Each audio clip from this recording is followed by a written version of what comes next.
Hey everybody, welcome back to Beyond the Match. I'm your host, Madi Harrison. I'm so excited to have Portugal's #1 player here today. As a college tennis player, he was ranked #1 in singles and doubles. He was a 3-time NCAA semifinalist and 1-time NCAA finalist. On the professional tour so far, he's won 16 singles titles and 18 doubles titles. Currently, he's ranked 54 in the live rankings ATP. Nuno Borges, welcome to Beyond the Match. Thank you, Maddie. It's Yes, actually funny. Some of those stats I didn't even. I actually forgot about them completely. really, that's Yeah, crazy. it's good to know. Um, It's good to know. yeah, it's impressive. And this year, you've had an incredible start so far. Mhm. And I just want to run through some of this year's highlights. So to kick it off, you made the round of 16 in the Australian Open, beating Yeah, Davidovich Fokina and Dimitrov in the process. You defended your Challenger 125 title in Phoenix, and you reached your career high ranking of 46 in singles. yeah. It really seems like you've reached new heights. Now, I'm curious, now that you've become a known and respected player on the ATP Tour, what has it felt like this year compared to the previous years on tour? It's funny. Like my ranking, I didn't feel so much different in terms of ranking compared to last year. I remember at this time when I won Phoenix for the first time, I made it to like 60 something in the world. So it's not like a huge difference, but I definitely feel a lot different, more prepared, and as a player, a little more developed, I'd say. And I got to go through a lot of the bigger tournaments, get to experience a little bit of the big stages, and I definitely feel a little more experienced. It's not like I'm a veteran, I'd say, but in some way, it's good to go back and play those same tournaments with a different feeling now that I know what it's like to be on those big tournaments. Mhm. What type of support and attention have you received from the media and the tennis fans back home? A lot. Surprisingly, I felt a little more well known in Portugal, especially after the Australian Open run. Even at the airport, I remember the week after that, I was going through the streets and I noticed some people looking and maybe asking for a picture. It was fun. I don't think that buzz stayed a long time, but it was cool to see.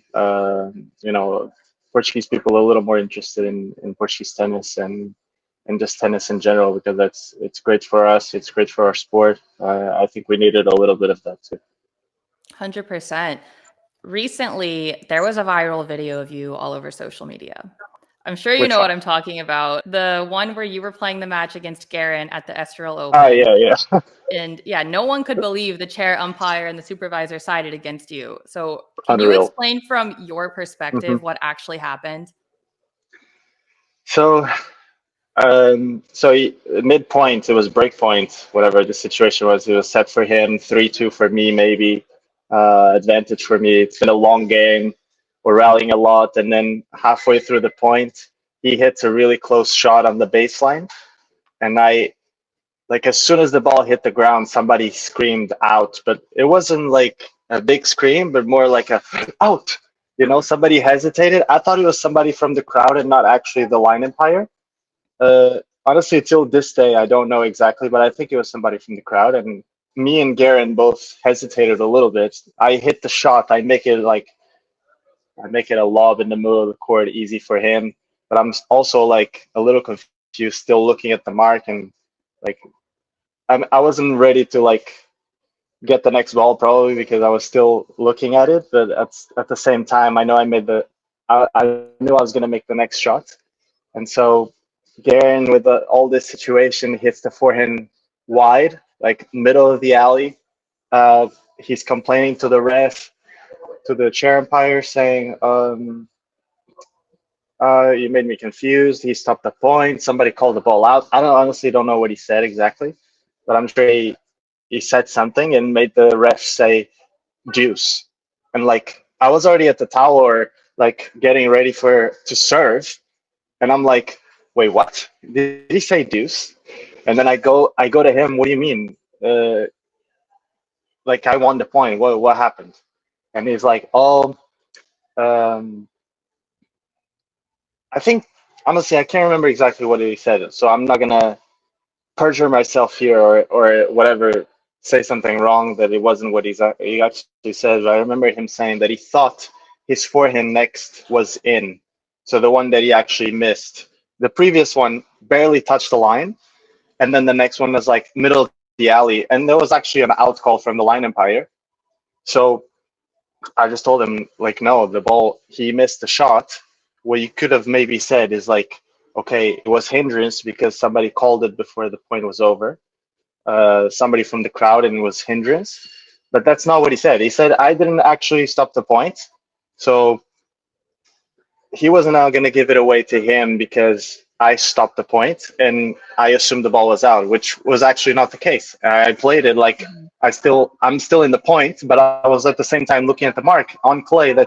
I think that's perfectly natural. It happens all the time.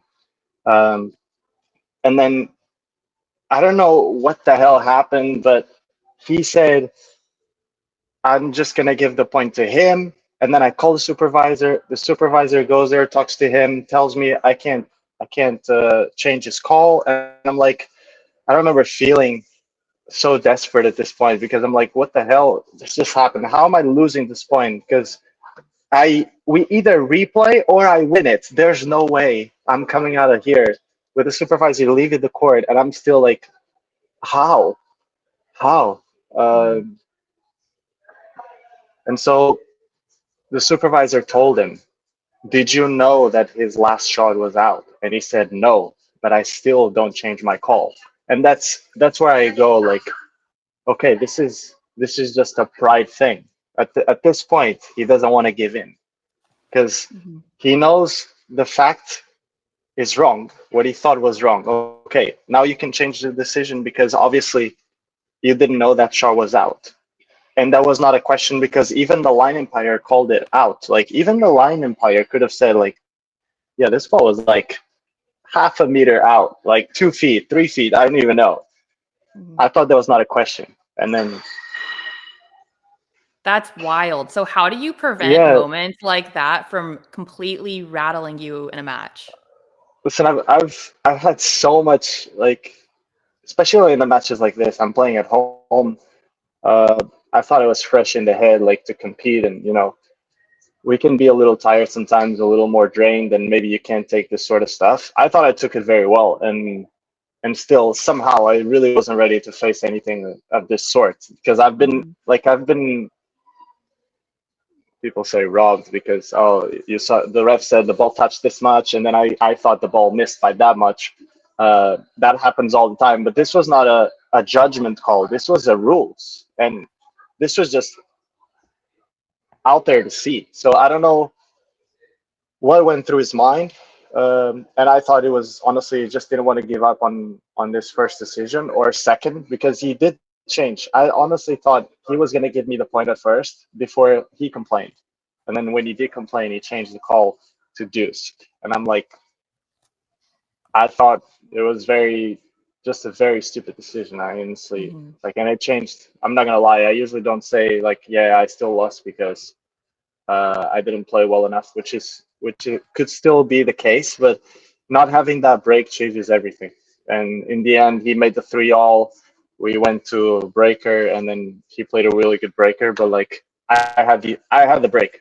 I had it in my head. It was done. And then once that call is reverted, it's really tough to deal with. Just even if you're hanging in there mentally, just the momentum is suddenly not there again. You gotta work for it again. And in matches like these, it's tough to always be, one step ahead of your opponent. You just I guess that one moment, one shot, and somehow it got stolen from me. And then the ref did come apologize after the incident, even though I thought it was a really weak apology. I also thought the supervisor should have said something about it too, because it wasn't just the ref's mistake. I think once I called him and got him involved, he could have done something more too.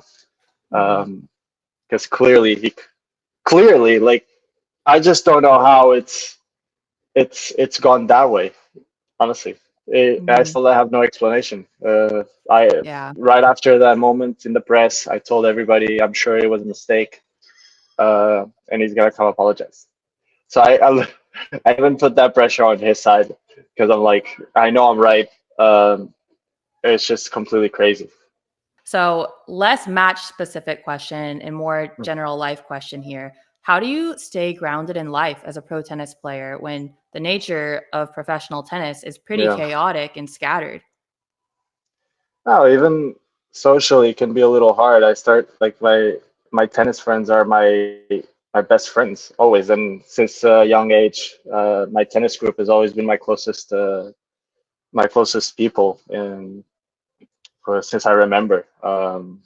So yeah, not just not much to do sometimes. Even the tournaments, fortunately, the bigger ones are always in bigger cities, and there's plenty to do. I'm still trying to, explore a little more because I tend to just stay at the hotel and club hotel, club hotel. There's not really much going on, and you can go kind of crazy just thinking about tennis all day. So it's something I've been working on trying to, explore a little bit, get to enjoy the cities I visit because they do tend to be really great. Um, or go eat out, mix it up a little bit because um, socially it can be a little hard. You feel very alone all the time. It's a lot of weeks. I don't think I spent 3 months at home a year, and um, even for my friends, they already got used to like if I go there for a week and they always reserve a dinner spots for us, and for me it was like they do everything they can to try to have me for that night because they know it's hard. Mhm. Again, um, I love being alone all the time, but it's not too healthy if you do it all like for too long. And thankfully, I've been traveling always with somebody, but even still, you do tend to feel quite alone um, as a When you player around the tour. feel that way, do you have any like go-to routines or things that can kind of help you stay on track and in a stronger mental state? Usually, yeah. I mean, what hurts me the most is me overthinking tennis. So just calling my best friends, my family, um, go out a little bit, not stay in a close place. I think it helps me, relax a little more, see things from a different perspective, and see it's not like sometimes I'm literally overthinking. It's not that bad. I'm not playing that bad. It's literally just me being too hard on myself. Uh, with experience over the years, I've been dealing with it a lot better. And still, I go through ups and downs uh, like crazy. The year is so long. We know every tournament is different, not only because sometimes you feel very available and then the other times you don't. Uh, Again, clay, hard court, windy, not windy, balls change, all that affects everything, and even how the body feels. So just going through everything, maybe once or twice, and then even playing a whole year, you're already expecting to feel this way. It helps you deal with it when it does. Mm. Are you in touch with any sport psychologist or have you ever used that method to help you? No, it's been great because learn a few techniques to deal with stress, to deal with anxiety, just um, help me perform better, know myself a little better, and in that way, I've been able to stay a lot more consistent mentally throughout the year, and I think that shows in my results as well. Not just a ranking, but I do feel different. I remember at this time of the year, I was very very tired, uh, especially Madrid. I was just one of those times like I'm maybe being too hard on myself. I overthink like what am I doing? Thinking about the process. It really anything goes in your head sometimes. And looking back now that I've played it again, it did feel a lot different. So I think it's good stuff. I've been putting a good work. I've been developing in a good way. So yeah, for sure, it makes a lot of difference. Mhm. You mentioned learning some techniques to help you. Mhm. What are some techniques that you've learned? It has a lot to do with breathing a lot of the times. It's like once you start people maybe call it meditating. I usually don't call it that, but even just um, being in that moment and thinking what's ahead of you, like listening to what's around you, even if it's not nice stuff, just being aware of those things. If you really focus and you focus on your breathing, it's almost impossible to be upset. It's like you do that for a couple minutes. Maybe if you start developing it, maybe in like 30 seconds, you're fine. And maybe you start applying that in your matches when you miss a couple shots and you're like so upset and you start thinking, oh, let me take a breather here and really calm down and start thinking with your head and not with your emotions. Yeah, it's, breathing's been major and helping me fall asleep as well to calm me down. Day before matches, if I'm a little too anxious, all that stuff. I mean, it really takes me to another place, just more relaxed. Maybe even while I'm breathing, visualizing myself playing well and getting back the feelings of winning and getting that shot and pumping myself up, um, almost like you're seeing it before it happens, you know? You're a very humble individual. Where does that humility come from? It's really, I think there's no question. It's back home. It comes from my parents. I actually been quite spoiled as a kid, uh, and tennis players tend to be really spoiled. I think with all the conditions we have, especially on the big tour. But I think I really appreciate it in some way. I'm always looking for more and more, but I know what I've accomplished is special, and the situation I'm in is privileged, and I look at that way every time because it not only helps me see it in a better way, but also feel more at ease all the time. Just looking back how much I've accomplished, I really feel really proud about all that.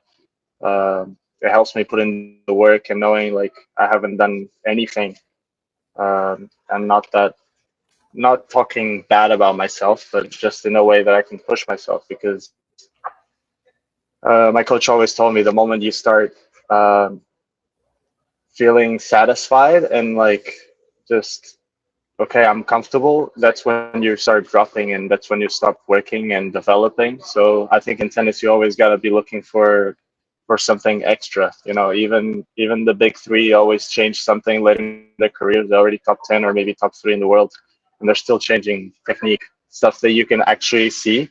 That I'm sure they're doing and putting a lot of work that on smaller things that we maybe can't acknowledge, but I'm sure it's there because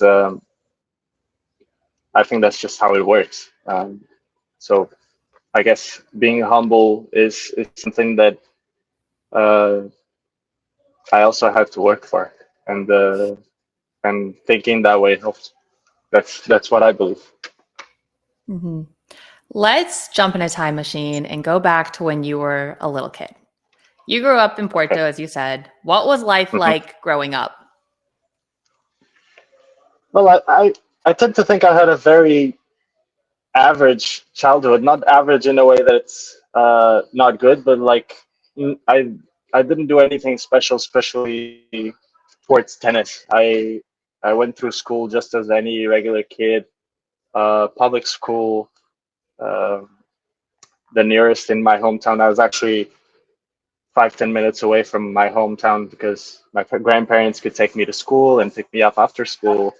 But once that wasn't available, I moved to close to my parents, and that's where I stayed. And it was literally the school next to the tennis courts where I grew up playing. And so I joined at the age of 6 as soon as I started primary school or first grade, whatever you call it. And then until I was 18 and or 19 and went to college. Uh, that's where I practiced. I stayed always in the same club.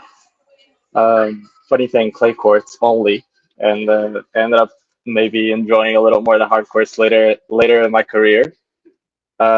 Even though I love the clay, and it's still the first memories of tennis has been on clay. But yeah, I remember growing up and going running up the street to down the street to the tennis club.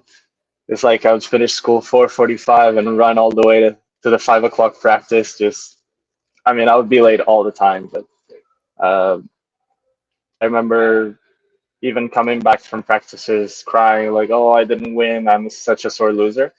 And then I would win every little game in practice, but if I didn't win the last one, I would be so upset. And then somehow it just kept me on wanting to go back again and again. Even my parents would ask me, "Why? Like, do you still want to keep playing?" Um, and I just enjoyed somehow competing, going through the emotions, and even when I lost, like I would want to go back and just do it again and better. Um, I think that's always been a little part of me, and I ended up dropping every other activity um, for tennis. I would swim a little bit. I had swimming classes. I ended up joining soccer practice as well. Didn't go well. uh, I even had guitar lessons. I forgot everything about it, but uh, I know I did, and somehow I just enjoyed tennis so much. I ended up using all the time free I had for tennis. Uh, yeah, I thought it was a pretty healthy young days for me. Maybe that helped me stay the way I am and see things this way. Yeah, it was fun. It was hard at the same time and challenging. It's a completely different reality from what I have right now. And I would never think I would get this far. Um, so that's how I really appreciate everything I've done and all the people that have been part of the process. Mhm. How did your friends and family and coaches react to you wanting to leave Portugal and go play college tennis? Because I know that's not always the norm or the most No. supported decision being Mhm. from Europe. Yeah, I think since a few other players have had success in college tennis, I think the norm has changed. In Portugal, I feel like every other kid is going to college. Um, Maybe dreaming of having something that I had, or going there, getting a great experience. A lot of them, I don't think they really want to play, and that's why they can use the tennis they've been playing for so long and investing and working to use it for a scholarship and have a great experience abroad.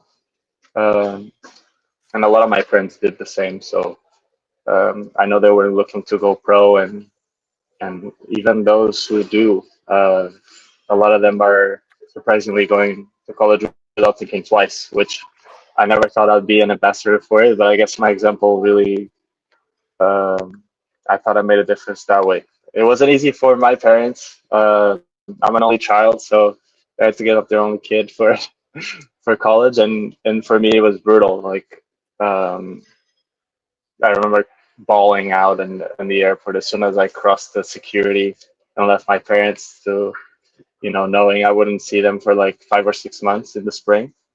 Um, but I still had a great time. After 2 or 3 months, I felt like already very welcomed and very routined. I thought I was having a good time and enjoying my new challenge. Speaking a new language. Uh, I mean, the culture is so different. I'm sure uh, just Europe in general is very different from America. So all that was great for me to grow. Yeah, yeah. I know. Maybe a few years back I went. It wasn't the norm, but I feel like it's been the most common thing nowadays. Mhm. Well, you ended up having one of the most legendary college tennis careers of any player ever. Do you think it was necessary for you to attend college in order to have developed into the top caliber ATP player that you are now? Well, that's something really I will never have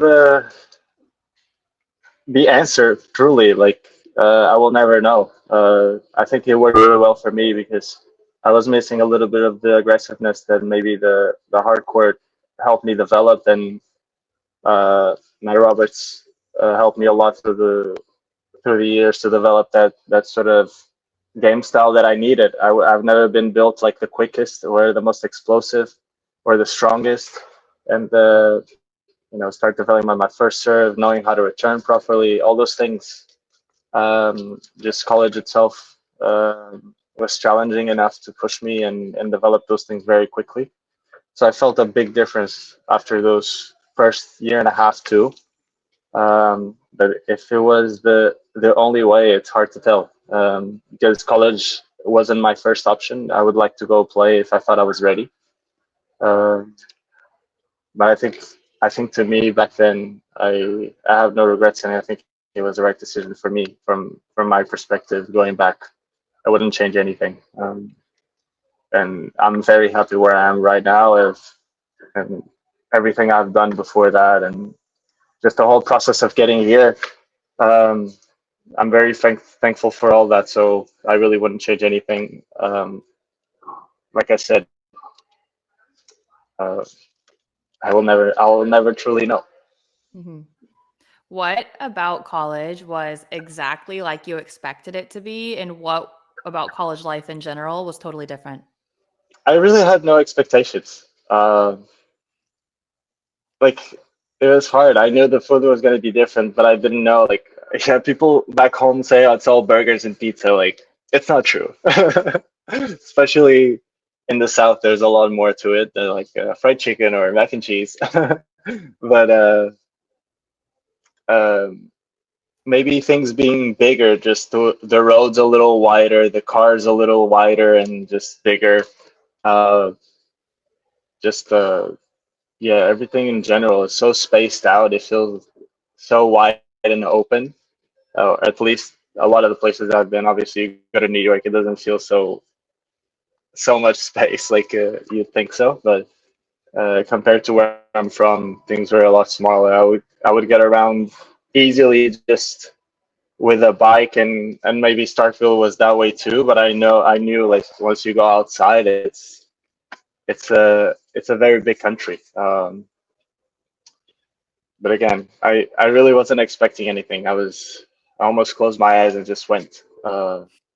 That's why maybe it was so hard because I didn't have something good or bad. It was just I was maybe afraid of what challenges was Mhm. were ahead of me.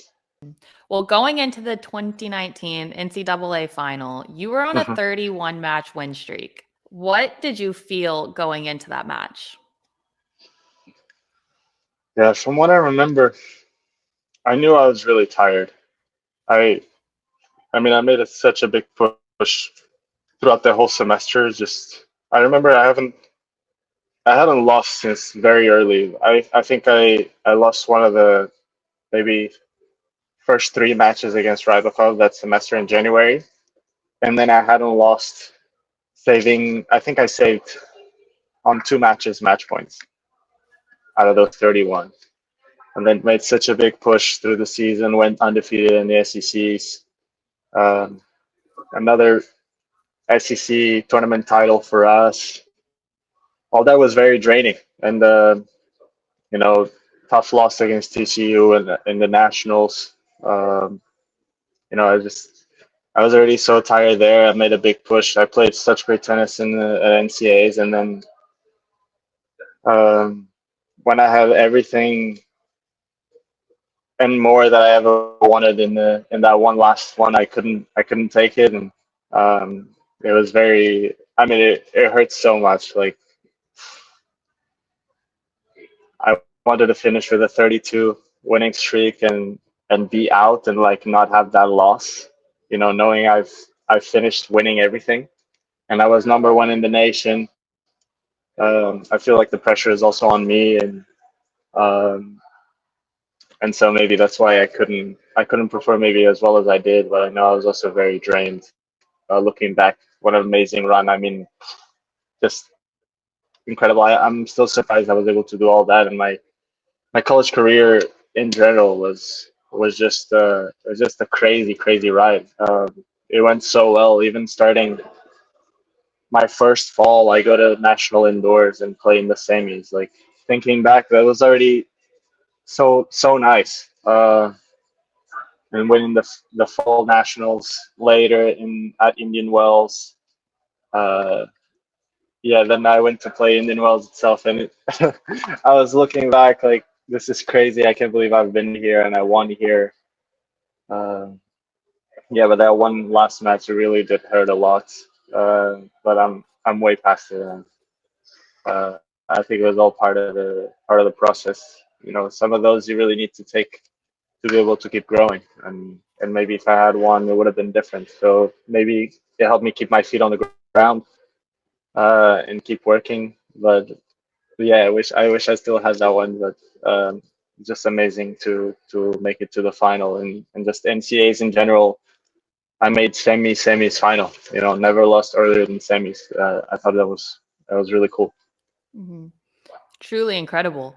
And they do say that you learn more from your losses than your wins. Yeah, So, at yeah, I what agree. point did you realize I'm really good at tennis and I think I can make a career out of this? Maybe it wasn't that much of a reaction, but maybe my second year in college, maybe after my second spring, I go and playing futures in the summer. I would always go back and have like 6 or 7 futures to play over the summer, between the semesters. And that second summer after joining college, it really, when I won that first futures, I started thinking, okay, maybe I'm on a good path. I think deep inside, I already made the decision like I would like to play, and maybe it was early for me to leave college just because I was still developing. I thought I was on a good track, so why change it? You know, I thought I still had a lot in me to keep developing. And that setting really felt comfortable back then when I had the team always to push me, the way we always stick together and work really hard. Uh, I knew that was gonna take me somewhere even better. So, but when I started having good results in futures, started making my first few bucks and actually being able to play and how do you say, just financially hang in there. Just I mean, just myself, no coach. But still, it felt good to like not have to ask my parents to support me through that time. And maybe that's when I was thinking, okay, maybe in these summers I can save up some and then use it to when I graduate, I can use that money to invest and play full time. So yeah, I think that's when I started realizing that maybe I can do something cool in Mhm. this sport. Mhm. It's so cool that you really built up from the future level to the challenger Mm. level and then now ATP. What would you say are the biggest differences between each of those levels, having been at all of them? Yeah, I think obviously the futures is hard to even. I mean, now being here, it's a lot easier to be professional. In futures, there's so many ways to lack, and the conditions are just not the same. Obviously, when there's less money involved, obviously the conditions are not as rich, and maybe they don't have just towels to provide you. They do have waters, but like I feel like that's the bare minimum. But even the refs are not as good. Uh, just maybe you get a little lazier. There's no gym. Um, a lot of times people don't travel with their own coaches, nobody to push them and and help them develop. Um, so that it really is tough because I feel like a lot of players get lost in futures because of that. And you do have to win a lot of them to start being able to play those challengers, the next category. And then the challengers is a brutal challenge after coming from futures is such a big difference. Um, I don't think the gap between futures and challengers is as big as the challengers and the ATP because a lot of the players like intertwined between the two. They still have to do like a mixed schedule. Um, but obviously, when you go to like maybe Masters 1000s, especially the smaller ones, more exclusive. They really only have the top 40. Okay, that's a big step. Uh, but the challenges, that's when maybe a few of the guys can already support their coach. They can still as an investment, because really you don't really make enough to with all the trips. They don't have like Sharm el Sheikh or Monastir, like straight futures the whole time. When it's like you do one trip and you can play 4 to 5 weeks, um, basically on the same budget. And then challenges always hopping on and off from one place to the other. There's rarely two in the same week. Um, so it's adapting is key, and so the player you were to surpass the futures really doesn't mean that you can do the same in challenges. It starts getting more and more competitive. Uh, Players have more weapons. They're more consistent. The intensity is different. And then I feel like on the ATP, you really have to have something special. It's not just being good at everything. You really have to be excellent at something, really make a difference somewhere.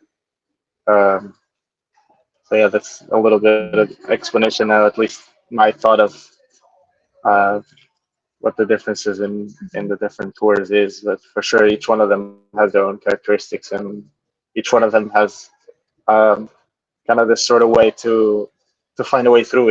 And I guess a tennis player always has to adapt and find new ways, and that's the key. A guy that can do that, I think, has always bigger chances than somebody that like maybe has great tennis but really struggles to adapt to the situation. Mm-hmm. You had wrist surgery a couple years back. Is Mm-hmm. that correct? Mm-hmm. Yes. What was that period of time like for you? Brutal.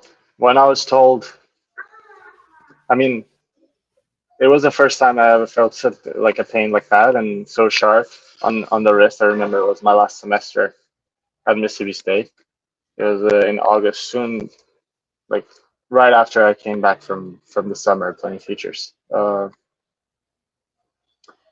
Like the first thought of, like, dang, I'm actually gonna have to do surgery.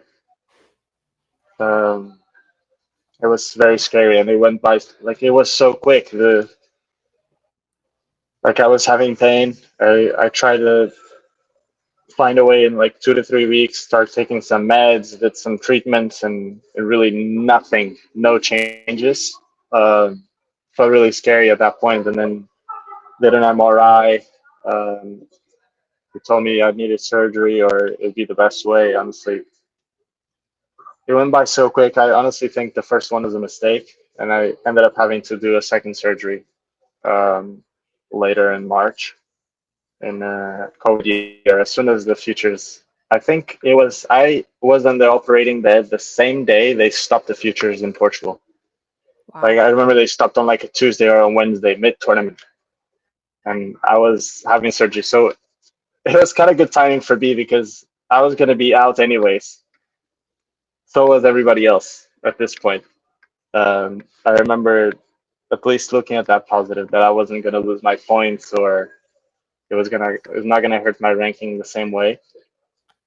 And yeah, it was really tough because in the like back then I knew so little about my body, about this sort of injury, and just the way I dealt with it. I feel like you need to do a mistake or two until you actually know um, the best way to deal with it. Can you describe what the pressure of defending points is like? And for those who don't know what defending points means, can you explain Hmm. what that is? Yeah, it's added pressure, added expectations, especially from those around you and yourself. Uh, so you really have to be aware that maybe you're remembering how you won something last year, or you did semis and you were playing this amazing tennis, and then you go back and you don't feel the same. Uh, Even if the conditions are exactly the same as before, it's never the same. You could be playing two weeks straight in the same place and still not feel the same. Uh, so that's something I always take in mind. And then I know my sensation from especially on a week that I knew I play well and uh, I was very happy about. I know maybe deep inside I have an exaggeration of what it felt like and how I was not making any mistakes and now I'm missing this shot. Like it's not true. It was probably just struggling just as much, if not more. Um, so I always think about that when I'm going, for example, for Phoenix. I was struggling so much the days of practice. I was losing every set of practice. I'm not joking. I don't think I won one set of practice. Wow. And I go towards the tournament and literally just take one set at a time, one match at a time. Um, you know, it's good to use those feelings in a positive way. Um, like I knew I played well there. I could do it again. Like see it that way. Or uh, I remember I was doing this. I remember the ball was jumping this way. Uh, I remember going for a kick wide here and it was working. You know, you can look for those things, but again, it's never easy to go and defend the tournament because you know like, again those expectations. And even if you're playing great, the other guy can just show up and play even better. So Mhm. it's not just about you and just controlling the things you can control. Um, like those feelings that maybe are not real. You can always tell yourself the right stuff, and you know, at least have that towards you that at least you did well, and people are thinking, oh, this guy is like the king of this place. Like Mhm. even when you don't feel it, you know, at least let them have that respect for you and don't break down and like and maybe use it towards you. Mhm. But yeah, it's always tricky. You know, that's why it's so hard to defend because you go and check how many guys can actually do that, and it's really not many times. So the percentage is probably very low. Like Mhm. I'm sure like Medvedev, I saw that statistics like he's 0 for 20 for defending the tournament, but like he's winning Masters 1000s and Grand Slam. Like it's hard to even just get one of those. Like defending it, it's crazy. So uh, I don't think it's a terrible statistic at all. I think it's just part of tennis. And you got to take that chance when you have it. That you're not going to have it all the time because you're also playing somebody else. Mhm. Winding down to our last couple questions here. You're very intelligent. If you weren't I playing wouldn't say so. tennis, what would you be doing? It's a really tough question. I really don't see myself doing anything else right now, and obviously because it's right here and it's been going so well. So it's really tough. I think sports is in me. I love to compete. Uh, Maybe if it wasn't tennis, it would have been another sport. Maybe racket sport would be easier to to relate to me just because I've always been better with my hands than with my feet. Um, just coordination wise, it's not even close. Uh, so it's funny because none of my parents have that sort of thing. I think my dad has been competitive, but I don't think he's ever showed that side to me much. At least I don't know him for that because I knew he played, but he was done playing when I grew up and when they had me, he wasn't competing anymore. So I never saw that side. So it's funny how I was always so competitive and really wanted to, you know, go for it when uh, I don't think they instructed me to do so, or educated me to be very competitive or having to be the best or having to win. Uh, so I think it's really hard for me to go out of sports. Uh, Mhm. yeah, if you think I'm intelligent, I think I'm just average or maybe slightly above. I don't know. That's what people like to think, anyways. So, uh, really tough question because I never really saw myself doing anything else. Mhm. What drives you and motivates you week in and week out to make all these sacrifices and work so hard and keep doing what you're doing? It's funny. I've always been so internally motivated. Uh, for some reason, uh, I think it's very satisfying to see yourself improve, and that's something that's really hard to notice, especially because you live yourself every day. and it's not like you can see the difference from one day to the other. Um, but deep down, I I like to see that improvement. I like to see maybe in things that are easier to see in the rankings, and um, watching myself play the year before and then the year after, and seeing improvements in my game. Even if people, maybe it's hard to see, maybe because I'm so aware of those things. It's something that I notice, and I'm just yay, like I get excited. And um, but again, I think it's always been easy to me, um, to try to do the right thing in terms of what's best for me, even though maybe it's not the easiest decision, or it's not the laziest for sure. Uh, but deep down, I just found the motivation to do it, Mhm. and keep improving. So no secret tips for anybody out there who wants to like know the secret to like have the motivation, wake up and just grind it out. I mean, there's a lot of hard days for me too. Uh, but when you do make that push and when it's done, it feels so good. Mhm.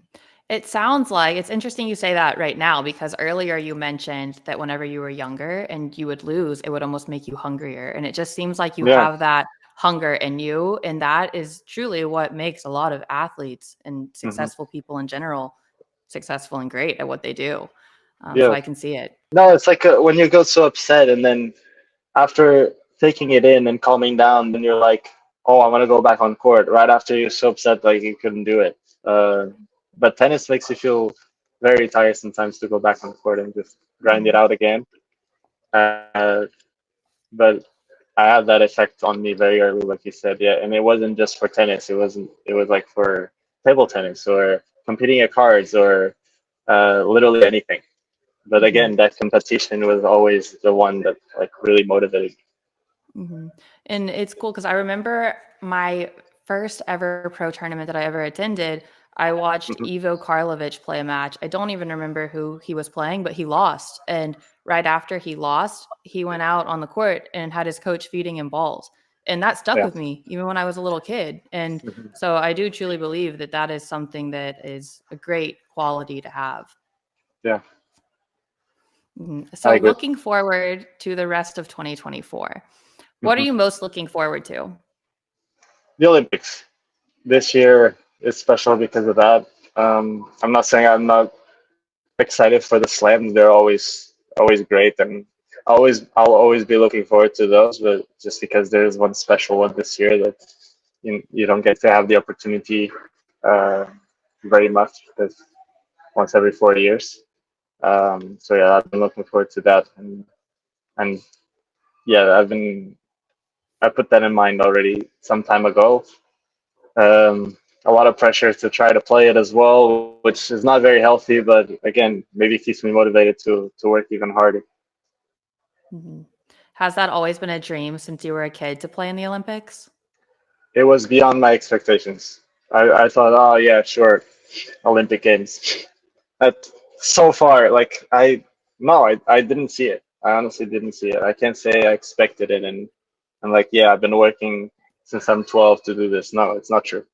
And I wasn't working when I was 12 to like be in the slams and be top 100. I thought that was way beyond my reality. And even I was like 150 in the world, and I still wasn't sure.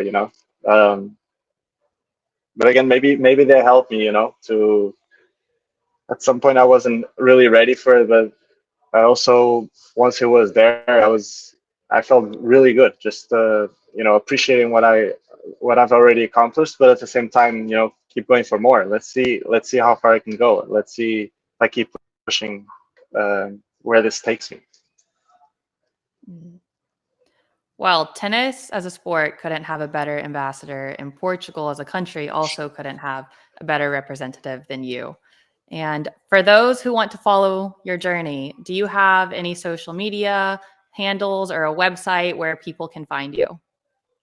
First of all, you're too nice, and then yes, I think my Instagram is where I mostly post my updates. It's Nuno Borges 97. I do also have a Facebook page, even though Facebook is not really everybody's thing, or at least the youngsters thing.